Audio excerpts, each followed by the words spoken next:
श्री कृष्ण जी कहते हैं, जो कुछ हुआ अच्छे के लिए हुआ, जो हो रहा है वो भी अच्छे के लिए हो रहा है, जो होगा वह भी अच्छे के लिए ही होगा।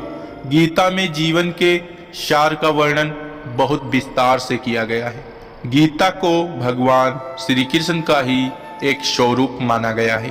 गीता में मनुष्य के जीवन को सफल बनाने के लिए सूत्रों का वर्णन किया गया है। जीवन में सफलता प्राप्त करने के लिए भगवान श्री कृष्ण के जीवन से जुड़ी तमाम बातों का अध्ययन करके सीखा जा सकता है। आइए जानते हैं भगवान कृष्ण के जीवन से जुड़ी कुछ अहम बातें। वैसे तो भगवान श्री कृष्ण बचपन में बहुत ही नटखट स्वभाव के थे। विपरीत परिस्थितियां आने पर उनका स्वभाव हमेशा शांत रहता था। कृष्ण जी भगवान विष्णु के अवतार थे और वे यह बात जानते भी थे कि कंस मामा उन्हें बार बार मारना चाहते थे, फिर भी वे शांत रहते थे और समय आने पर कंस के हर प्रहार का मुंहतोड़ जवाब दिया। इससे सीख यह मिलती है कि कठिन समय में भी अपने शांत स्वभाव का त्याग नहीं करना चाहिए। भगवान श्री कृष्ण हमेशा साधारण जीवन जीने में विश्वास करते थे। गोकुल के राजघराने में परवरिश होने के बावजूद वह अन्य सामान्य बालकों के साथ रहते थे, खेलते और घूमते रहते थे। उन्हें कभी भी अपने राजघराने का घमंड नहीं था। कभी भी उनका मन बुरा समय में आने पर घबराता नहीं था और वह विपरीत परिस्थितियों को डटकर मुकाबला करते थे। उनका मन मानना था कि बुरे समय में विवेक पूर्वक काम करना चाहिए। भगवान श्री कृष्ण ने भी कभी भी हार न मानने की कसम खाई। अंत का प्रयास करते रहना चाहिए, भले ही परिणाम हमारे पक्ष में क्यों ना हो। कृष्ण और सुदामा की दोस्ती को कौन नहीं जानता। यह दोस्ती महज दोनों के प्रेम के कारण नहीं, बल्कि एक दूसरे के प्रति आदर के कारण भी प्रसिद्ध है। किंतु आज के जमाने में दोस्ती के असली मायने कोई नहीं जानता।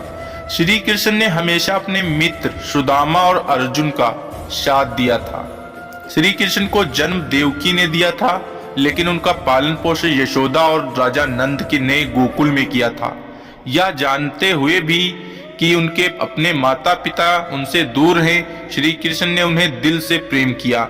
उनका आदर और सम्मान करने में कोई कसर न छोड़ी। अनुमान मन की कल्पना है और अनुभव जिंदगी का सबक है। सच्ची खुशी तभी होती है जब आपकी सोच, कथन और कर्म में सामान्यता हो। जब भी आप कोई बुरा कार्य करते हो या अच्छा कार्य करते हो, आपको लगता है कि कोई देख नहीं रहा है, तो यहाँ श्री कृष्ण कहते हैं कि तुम जो कुछ भी कर रहे हो, मेरी दृष्टि सदैव तुम पर है। इसलिए आप यह मत समझें कि आप अकेले हैं, आपके साथ श्री कृष्ण सदैव हैं। जीवन में आधे दुख इस वजह से आते हैं क्योंकि हमने उनसे आशाएं रखी जिनसे हमें नहीं रखनी चाहिए थी।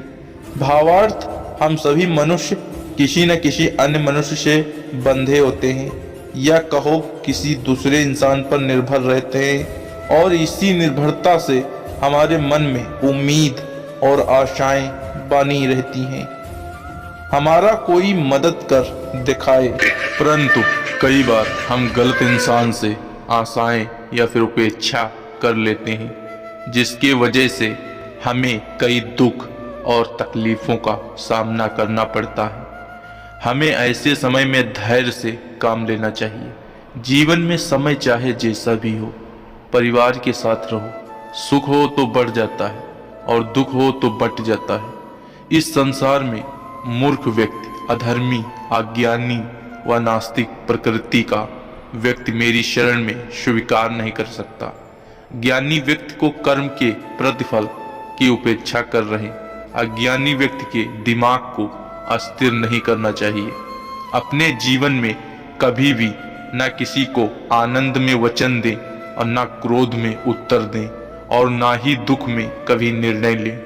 किसी और का काम पूर्णता से करने से कहीं अच्छा है कि अपना काम करें, भले ही उसे अपूर्णता से करना